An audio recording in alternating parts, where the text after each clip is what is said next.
Good evening, ladies and gentlemen. I'm meadsy69. Welcome back to the channel. Today you are going to see the best battle, in my opinion, the best battle you will ever see in the game so far.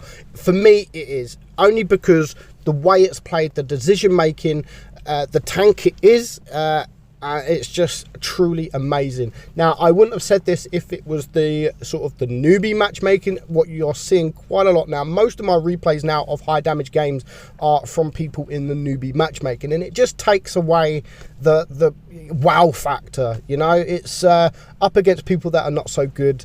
But this game, it's not the newbie matchmaking, it is normal matchmaking, which makes the game even better. But before we get to that game, we are going to watch another special game here in the IS4. Now, this game is very unfortunate, but I wanted to add it because it is a really truly amazing game, and it could have been much better just with a few little tweaks along the way. So IS4, as we know, fantastic tank, very strong tank indeed, and when put under pressure you can actually do you can still do things, special things when you are under pressure in this tank. You can still get the bounces, you can still do the damage, and just what you need to do to sort of change the outcome of the game. But unfortunately for this game, he can only do so much when your team are just not there.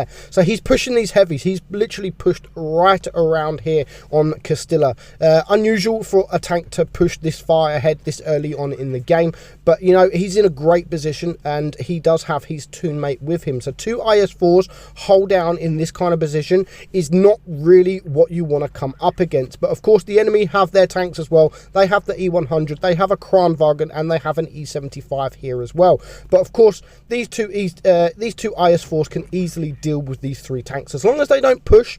The only tank that could really be a problem is that Kranwagen, because get him hold down, then yeah, you can't really do much to him, to be honest. And especially as they do have the team in the middle, there goes the E75, mainly because they do have that team in the middle, they were able to push this far up. So now they're going to focus, they should be focusing on the same tank. You can see one going for the Kranwagen, one going for the E100, but now they decide, you know what, we need to go for this Kranwagen, and they both literally go for him. So good platoon in there, great platoon in there, but unfortunately the his teammate just lost a little bit too many hit points there. So our guy here, Ogvig? I don't know his name actually. No, that's the next game. So our guy here in the IS4, he's doing his job. He's pumped up 4k damage at the moment. He needs to sort of get out of that angle because he's too far angled, but luckily the SU takes care of him anyway. So now it is a 5 versus 4. Nemesis, there we go, sorry, Nemesis. Ogvif is the next guy that we're going to watch in the next game, with the truly amazing game. So now him and the SU is now going to rush this 268. The 268 hopefully is on his own. Now he is spotted, so he should be going sort of to the left a bit, which he is, and the SU should probably not rush as fast as he is, but the grill is now taken care of. He gets a lovely bounce here, and this is where both of these tanks need to sort of rush. Now I don't know why his IS4 didn't rush with him, his platoon mate. He should have really rushed with him. 3 tanks on one is a lot easier than 2 tanks on one, of course, and they could have actually dealt with this guy by now, but because they haven't dealt with him, he now has the FE behind him, and finally the SU does clear that guy, but he's lost some hit points that he really shouldn't have lost, and he didn't need to lose if the IS4 on his platoon would have actually came with them. But he's taking some shots. He's not actually getting any bounces at all really from this FE, but the FE's on a reload, so he can switch to the HE and he can deal with him, and the SU should be able to reload and take him out to bring it now down to a 2 versus 2. It's a medium tank and the T62A, so 2 tanks really, well, at least one of these tanks you don't want to come up against, and that is the T62. He should maybe try shooting him with HE from the rear there. He could have done a little bit more damage, but unfortunately the SU just keeps bouncing, but he is getting some bounces. He's bounced nearly 1,000 damage, and there goes the SU. So unfortunately he is on his own against these 2 tanks, and you can see him trying to get out of the way from the SU and get close to this T62 and try and get some bounces. He does take him out, and I don't think, is he going to be able to turn in time? just in time for the bounce. He's going to try and get the HE. Maybe he could have waited for the T92 to pass to get the HE in first, but unfortunately didn't manage to do that, and now he needs to just again, I love the fact that he is trying to go, and that was an unfortunate bounce. Very, very unfortunate. And this T92, fair play to him, he actually has a fantastic game. He's waiting to reload, he's hiding behind this T62 until he reloads, and there's not much the IS-4 can do at this point. He's tried his best, he's blocked 1500 damage, but it's just not enough. Finishes with 8,600 damage. If he'd have managed to get that bounce off, that shot off that bounce, he would have finished with over 9,000 damage. But fair play to the T92. I believe he finished with the ace there as well, almost 1,500 base XP. So he did a really, really good job. But moving on to the battle of the year at least, and it is Ogviv. Ogiv. We're going to call him Og, because why not?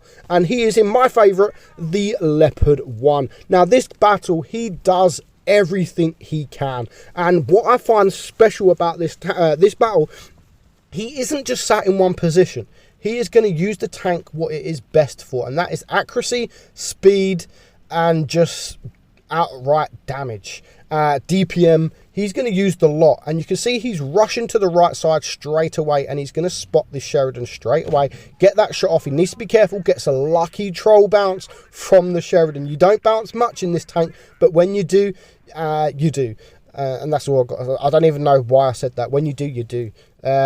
You can occasionally, when tanks like the Sheridan or anything like that hit the track, then you can get away with getting no damage done and only tracked. So he's being patient. He's being very patient. He doesn't want to rush into the Sheridan because he knows that the Sheridan has backup with the Peugeot there, or a couple of Peugeots, and the Sheridan on his team didn't do what our guy here is doing in the Leopard 1, and he gets taken out. Now at this point, do you run away or do you stay to fight? The Sheridan is a 2-shot. Can he get a shot off before he runs away to bring him down to a 1-shot? You can see now the Peugeot 65 is heading towards this way, so he's going to get the shot off. He's going to hide behind. Now he does have a heavy with him, which is probably a medium tank with him, which is probably why he's not running away just yet. So he's just going to stay and fight. His team are sadly dying, but he's getting some lovely shots in on these medium tanks, and obviously the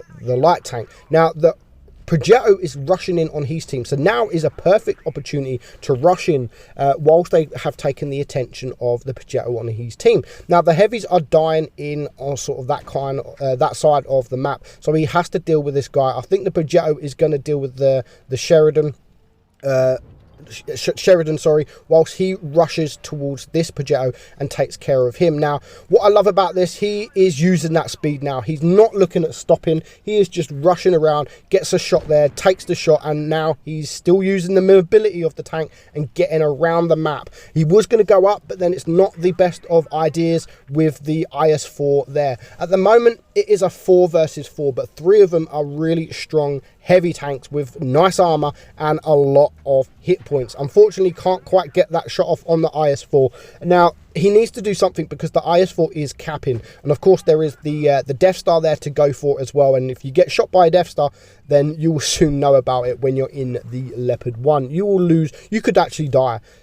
With the hit point he's on, and with Hesh, the Death Star could actually take you out with this amount of hit points. But again, the IS-7 is on his way. The IS-4 is there. He's looking at relocating. He's going to get the shot on this IS-4. He's not looking at stopping. He just wants to get the hell out of there, shoot and run. And now he's just running towards the Death Star, because he's the main target at the moment. He is the target to go for. He's the one that could do the big damage. And again, he's going to get the shot off, not looking at stopping. He just wants to rush away. 3.6k damage now, gets a nice shot. Sadly, that rock wasn't there a minute ago. Someone put that rock there to stop him in his tracks. Now, at this point in the game, you've got 2 IS-7s that are fairly healthy and an IS-4 that also is fairly healthy.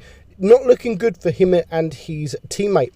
But now he's looking at stopping. Now, this is the only time, pretty much, apart from the beginning of the game, that he stops and waits. He's waiting to see what these guys does. And he's actually getting shots off. Until they start pushing, there's no reason for him to start running. They're slow tanks. He's doing the damage.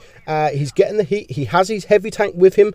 And until he's in danger, he doesn't really need to run away. These guys are looking at the heavy tanks, and again, he gets a nice troll bounce there from the IS-4. Now, fair enough, he should have gone for that IS-7 there on a one-shot, because he could have took him out, and again, he does get shot. Sadly, doesn't take out that IS-7. Now, the T-95 E6 is in a bit of bother now. He's in the middle of all three tanks, and again, maybe he should have gone over to deal with the IS-7 instead of dealing with this IS-4. But you know what? The slow tanks, one of them is only on 28 hit points. He's going to get a nice shot there on the IS-4, and he's actually going to stay and he's going to fight. He's on 6.9k damage. He's going to go for the track there. Lovely timed track. He is going to... Oh, wow, he doesn't get a shot. Now he needs to use this chance to take out at least one of these guys. He has to, and he does get shot.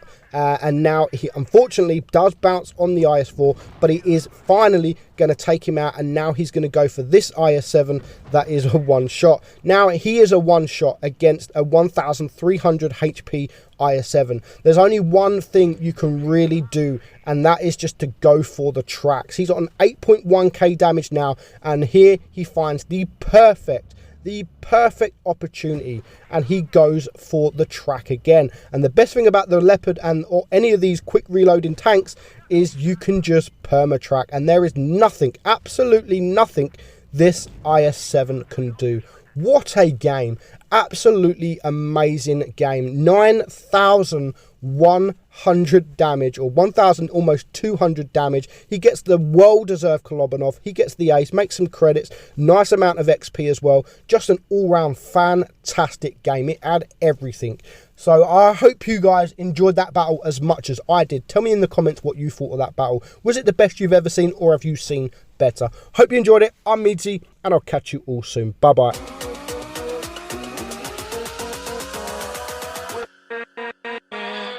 With